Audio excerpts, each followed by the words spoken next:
In Incheon, South Korea, Jung-bae anxiously searches for the whereabouts of the debtor. Compared to him, Do-suk has become accustomed to this situation. Both are veterans. Years ago, Jung-bae led his men to start working in debt collection. However, due to Jung-bae's negligence or Do-suk's soft-heartedness, they not only failed to recover the debts, but also ended up owing the company a large sum. During their conversation, they inadvertently discovered the debtor, Myung-ja, that day, and Do-suk decided they must recover the debt. However, Myung-ja also has her own difficulties. Her husband passed away unexpectedly. She is homeless with her daughter, and she is an illegal immigrant from Yeonji. But Do-suk is firm, insisting on getting back the 18,000 won that Myung-ja borrowed. The onlookers gradually increase. The mother becomes more humble, and the daughter stares at the two men bullying her mother, feeling both scared and disgusted, instinctively thinking they are bad people. The girl seizes the opportunity to grab Do-suk's left hand, and seeing him about to hit her mother, she starts shouting loudly. In a moment of desperation, Do-suk thinks of a way to suggest that Myung-ja use something valuable as collateral. With no money, Myung-ja cannot provide collateral, so Do-suk picks up the girl, claiming she can serve as collateral, and demands that Myung-ja repay the debt by 9 a.m. the next day. The girl only thinks about her mother. Even after receiving a hot dog and a toy, tears continue to flow down her face. No matter how Do-suk explains that he is not a bad person, the girl remains silent. To get her daughter back, Myung-ja goes to the repair shop where her husband worked before his death. But the boss disdainfully states that the wages have been paid and claims that Myung-ja's husband is not dead, but has simply found someone new. Desperate, Myung-ja contacts her daughter's uncle, who quickly sends money but adds conditions. Seeing this, the factory boss, worried about trouble, calls the police. After waiting a day, Do-suk finally receives a call from Myung-ja, but the police have also found Myung-ja. Do-suk and Jung-bae think everything is going smoothly and take the girl home. Although Jung-bae is dull, he still worries that this move is inappropriate. Do-suk taking the child has his own calculations. He knows the mother and daughter are illegal immigrants and figures that Myung-ja won't dare to call the police. The brothers, having been unable to recover debts for a long time, have fallen into financial difficulties and hope to get the money the next day. Though the house is messy, it seems luxurious to the girl, but her heart is only with her mother, longing to return to her side. The next morning, the boss is very angry with Do-suk's actions, stating that kidnapping a child is a serious matter. By 11 a.m., Myung-ja still hasn't shown up, and Do-suk has no choice but to take the child to look for Myung-ja. The girl hated this man who spoke so much reason, took the opportunity to jump out of the car and managed to escape, ultimately losing one shoe in the process. Do-suk was not unaware of the pity for the mother and daughter, but he had no income himself, and if he did not recover the debt, the two would not be able to survive. The belief in finding her mother supported the girl step by step back to home, the deserted military association office at night, where she often stayed with her mother. After cleaning the mud off her feet, the girl waited for her mother, firmly believing that her mother would return. But after dawn, her mother still did not appear, and the girl decided to go out alone to search. With her small body carrying the belongings left by her mother, she embarked on the journey to find her mother. Do-suk finally received a message from Myung-ja. Myung-ja, who was about to be deported, said her daughter must not return with her. The only way was to have her daughter fostered by her uncle, and to provide a photo of them together and a pager, urging Do-suk to tell the daughter that her mother would come back. But when Do-suk arrived at the office, the girl had already left, leaving only her worn-out shoe from yesterday. The girl walked from day to night on the bustling streets, attracting the attention of ill-intentioned homeless men. In a moment of crisis, Do-suk appeared again. He intended to explain to the poor child, but the tears pouring from the girl made it hard for him to look directly at her. Her innocent eyes should not bear the world's helplessness. This time, the girl chose to trust this man, because he gave her a sense of security like a father for the first time. Recalling this, the girl was today's Seung-yi. To pay off her mother's debt of 18,000 won, 10-year-old Seung-yi became a guarantor. Since then, Seung-yi lived comfortably at her two uncles' house, where Do-suk often referred to her as the guarantor, and Jung-bae secretly praised her. Seung-yi also obediently cleaned the room and served tea. One day, Seung-yi's uncle called, promising to pay a deposit of 12,000 won first, and after picking up Seung-yi, he would pay the remaining amount, and asked to take good care of Seung-yi. The uncles then took Seung-yi to play in Seoul. On the way, Seung-yi was attracted by a sports banner and informed her uncles for the first time that her name was Seung-yi, and asked about Do-suk's name, finding it amusing and giving Do-suk a grand name. All the way, although Do-suk was tough on the outside, he still tried his best to buy beautiful clothes and delicious food for Seung-yi, and even sneaked into a concert to buy CDs and posters to satisfy Seung-yi's dream of being a fan. Do-suk, who was praised for being a good dad for the first time, panicked because he did not realize his feelings for the child at that moment. But the grateful hug made Do-suk feel pure warmth in his heart for the first time. The chocolate pie did not bring joy to Seung-yi, because her young heart feared separation, feeling reluctance for the first time.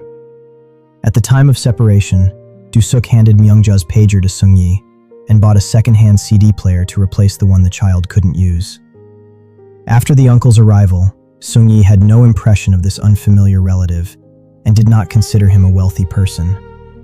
Do-suk hastily signed the debt repayment certificate, took out the photo entrusted by Myungja, and urged Seung-yi to contact him without fail. Despite his reluctance, Do-suk sent Seung-yi off, believing that following a relative was a good home. After the separation, Do-suk's feelings changed. He often thought of the innocent Seung-yi during his leisure time, and couldn't help but leave messages of concern. But he received no reply for a long time. The phone number left by the uncle was also unreachable, and Do-suk began to worry and directly sought out the uncle.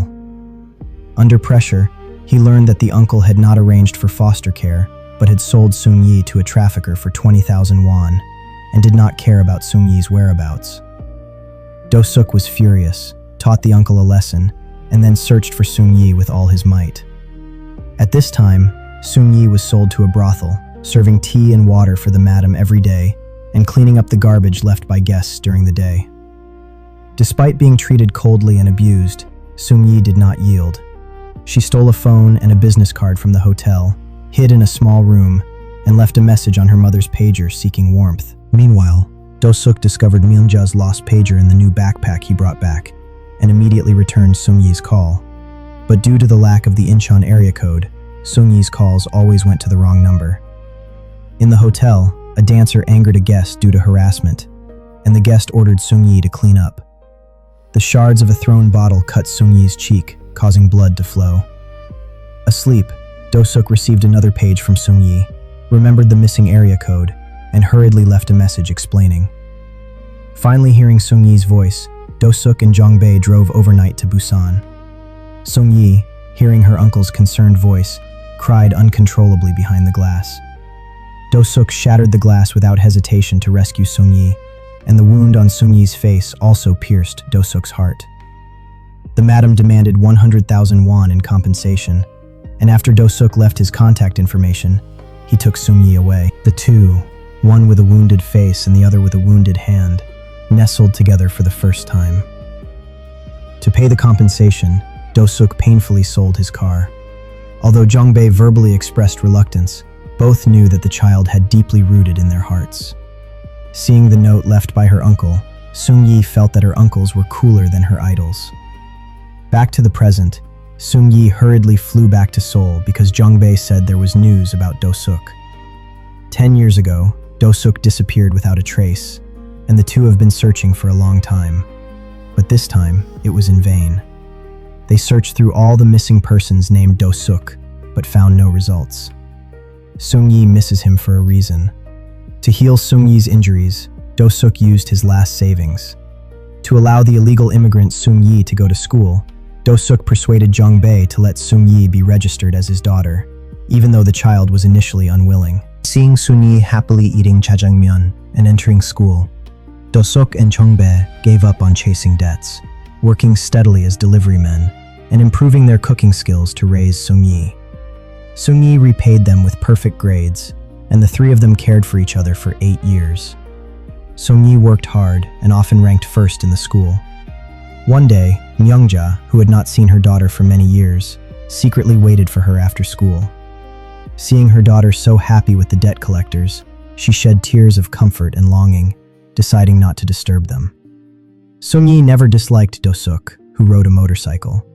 She only hoped that the uncles would not refer to her as a guarantor in front of outsiders. Do-suk's love was not sweet words.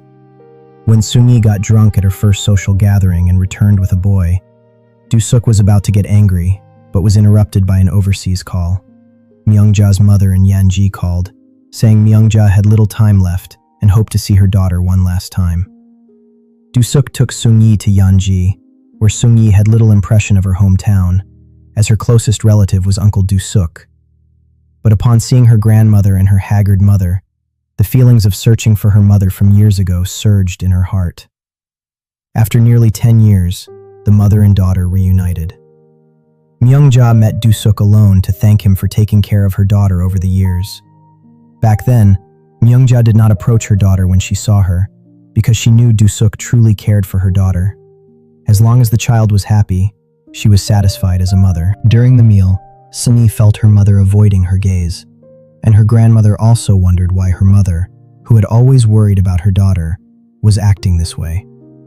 Do-suk knew that Myung-ja wanted to sever the mother-daughter bond, hoping to let her daughter forget him and live well. Myung-ja's only wish was for Do-suk to find Sung-yi's biological father. In fact, Myung-ja's husband did elope with his lover back then, which is why she entrusted Do-suk to find the child's family. But Sung-yi sensed her mother's intentions and silently cooperated in the act, allowing her mother to leave in peace.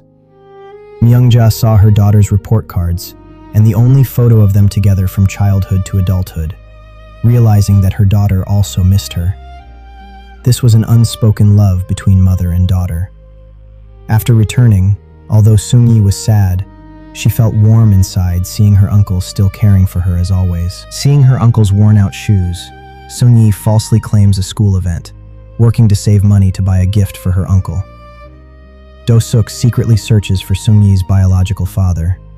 Ignoring his headache, Do-suk follows the clues to find Sung-yi's biological father, now a successful businessman with a happy family. With the gift ready, Sung-yi answers Do-suk's call and meets her biological father at a luxury hotel.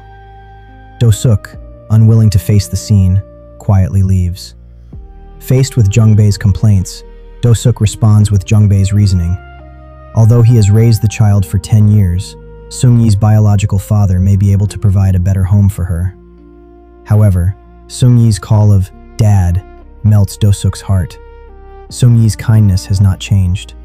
Do-suk has never been so happy, playing the CD from years ago, rushing to his daughter. But a sudden sharp pain causes Do-suk to collapse, resulting in a car accident. That day, Sung-yi never waited for the dad in her heart. Jung-bae has accompanied Sung-yi in searching for Do-suk for over 10 years, and now he is unwilling to see Sung-yi continue to toil for this. But a banner in the distance triggers Sung-yi's memories, and she immediately returns to the police station to search for Do-suk again, under the name Park Sung-da. After investigation, Sung-yi finally finds a clue at a shelter. 10 years ago, a patient named Park Sung-da was taken in, and tracing the medical history reveals that Park Sung-da had a cerebral infarction and stroke long ago, neglecting treatment leading to the accident. When Sung-yi sees the full guarantee and grand notes, she realizes that the person she is looking for is her father, Do-suk. Though there are 1,000 words to say, seeing the dazed Do-suk brings tears to Jung-bae and Sung-yi. The two did not expect the Do-suk who supported the family back then to be so old and haggard. Despite his blurred consciousness, Do-suk still tightly holds onto the CD player from back then, continuously calling out Sung-yi's name. Sung-yi's heart aches. After calming herself, she takes out the leather shoes she never delivered 10 years ago, and also discovers Do-suk's secret money in his socks, all of it related to Sung-yi, concerning the daughter he loves dearly. Under the careful care of his loved ones, Do-suk gradually recovers, and finally at the wedding venue of his dreams, he personally takes his daughter's hand. For the first 20 years, the uncle regarded her as a treasure, and for the next 20 years, Sung-yi regards the uncle as her treasure.